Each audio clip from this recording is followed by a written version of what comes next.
Video पसंद आता है तो लाइक करें, शेयर करें, कमेंट करें एंड वेरी इम्पोर्टेंट चैनल को सब्सक्राइब करें ताकि आप वीडियो से कंटिन्यू जुड़े रहें।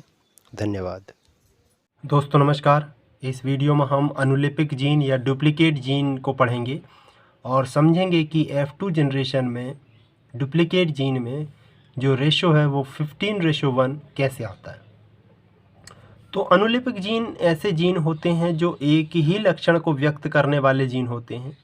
कहने का अर्थ है एक लक्षण को व्यक्त करने के लिए एक से अधिक प्रकार के जीन होते हैं और उनका जो प्रभाव है वो बिल्कुल सेम होता है, लगभग समान होता है। मतलब एक ही लक्षण को व्यक्त करते हैं वह, जो अलग अलग गुणसूत्र पर उपस्थित होते हैं तब भी वह एक ही लक्षण को व्यक्त करते हैं, चाहे वह विषम युग्मजी कंडीशन में हो या फिर समयुग्मजी कंडीशन में हो, या उन दोनों जीनों में से केवल एक जीन ही उपस्थित हो और एक जीन अनुपस्थित हो, तब भी वह अपना प्रभाव प्रदर्शित करते हैं। कहने का अर्थ है वह अलग अलग हों तब भी प्रदर्शित करते हैं और एक साथ हों तब भी उस लक्षण को वह प्रदर्शित करते हैं।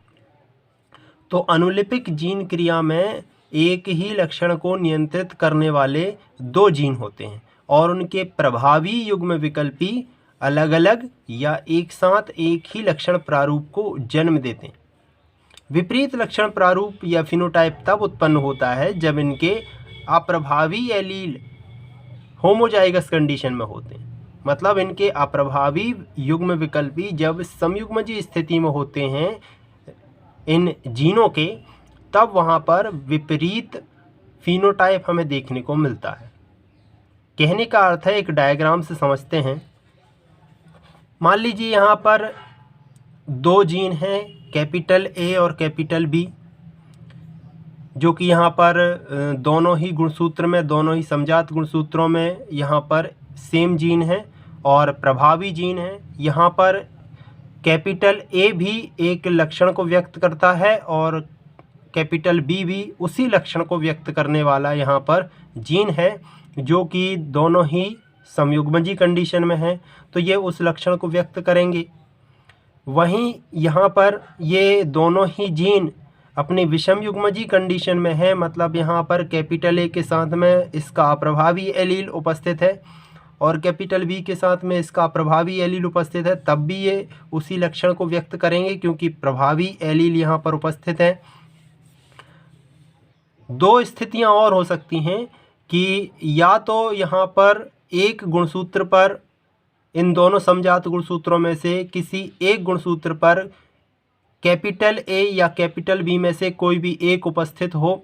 मतलब इन दो लोकस पर दो जीनों में से कोई एक जीन कैपिटल फॉर्म में हो, प्रभावी अवस्था में हो, प्रभावी जीन उपस्थित हो, तब भी यहाँ पर वही लक्षण प्रदर्शित होता है। यहाँ पर कैपिटल ए उपस्थित है, यहाँ पर स्मॉल ए है, स्मॉल बी है, स्मॉल बी है, तब भी यहाँ पर वही लक्षण प्रदर्शित होगा क्योंकि यहाँ पर प्रभावी जीन उपस्थित है।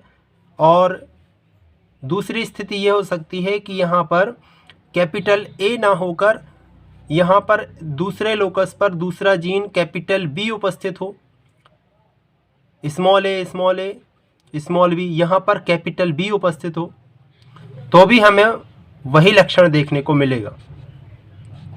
कहने का अर्थ है ए का डुप्लीकेट जीन बी है और बी का डुप्लीकेट जीन ए है। मतलब या तो ए उपस्थित होना चाहिए या बी उपस्थित होना चाहिए। अगर दोनों साथ में है तो भी वह लक्षण व्यक्त होगा, लेकिन अगर कोई एक भी उपस्थित है तब भी वह लक्षण व्यक्त होगा।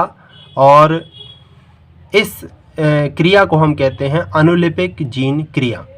उदाहरण के लिए मक्का में भ्रूणपोष का रंग, अर्थात मक्का में दो प्रकार के जीन होते हैं जो कि भ्रूणपोष के रंग को निर्धारित करते हैं और ये भ्रूणपोष दो प्रकार का हो सकता है, पीला भ्रूणपोष और सफ़ेद भ्रूणपोष।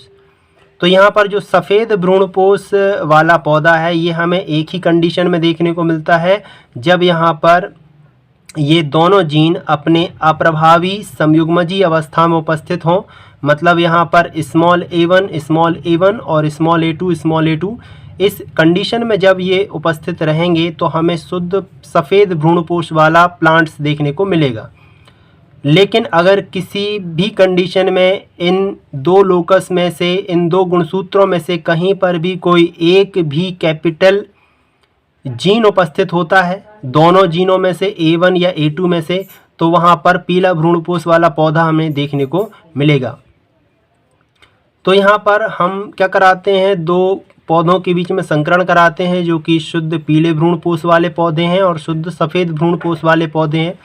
तो जब हम संकरण कराते हैं तो यहाँ पर हमें F1 जनरेशन में एक हाइब्रिड देखने को मिलता है, और जिसका जो फिनोटाइप है वह ठीक शुद्ध पीले भ्रूणपोष वाले पौधे के समान होता है।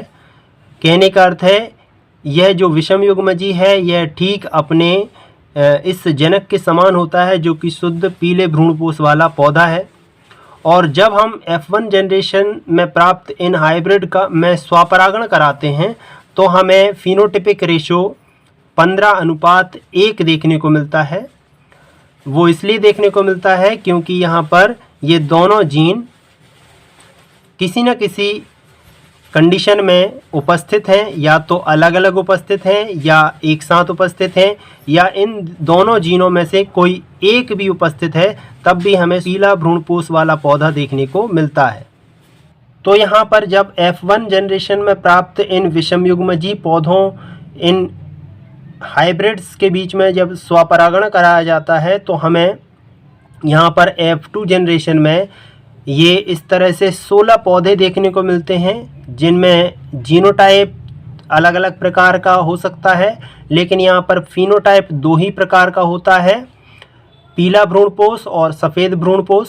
पीले भ्रूणपोष वाले पौधे हमें यहाँ पर 16 में से 15 देखने को मिलते हैं, और सफ़ेद भ्रूणपोष वाला पौधा हमें 16 में से केवल 1 देखने को मिलता है, जो यहाँ पर केवल एक कंडीशन में ही व्यक्त होता है, जब यहाँ पर ये दोनों जीन अपने अप्रभावी समयुग्मजी कंडीशन में उपस्थित होते हैं। मतलब यहाँ पर A1 और A2 जीन के अप्रभावी allele small a1 small a2 जब यहाँ पर समयुग्मजी कंडीशन में उपस्थित होते हैं, होमोजाइगस कंडीशन में उपस्थित होते हैं दोनों जीन के अप्रभावी एलील, तब यहाँ पर ये शुद्ध सफ़ेद भ्रूणपोष वाला लक्षण अभिव्यक्त होता है। नहीं तो यहाँ पर किसी भी कंडीशन में यहाँ पर कोई भी A1 या A2 कैपिटल उपस्थित है तो यहाँ पर पीला भ्रूणपोष वाला पौधा हमें देखने को मिलता है। तो यहाँ पर कैपिटल A1 प्रभावी जीन का डुप्लीकेट जीन कैपिटल A2 है, और कैपिटल A2 प्रभावी जीन का डुप्लीकेट जीन कैपिटल A1 है। अर्थात किसी एक जीन की उपस्थिति से यहाँ पर पीले भ्रूणपोष वाला लक्षण अभिव्यक्त होगा, या तो A1 उपस्थित होना चाहिए या A2 उपस्थित होना चाहिए, और अगर दोनों साथ में है तो ये लक्षण तो व्यक्त होगा ही। लेकिन अगर किसी एक जीन की भी यहाँ पर उपस्थिति यहाँ पर प्रदर्शित होती है तो यहाँ पर पीले लक्षण वाला जो फिनोटाइप है यह हमें देखने को मिलेगा। तो आशा आपको समझ में आया होगा अनुलिपिक जीन या डुप्लीकेट जीन। तो देखते रहिए, सीखते रहिए। नमस्कार।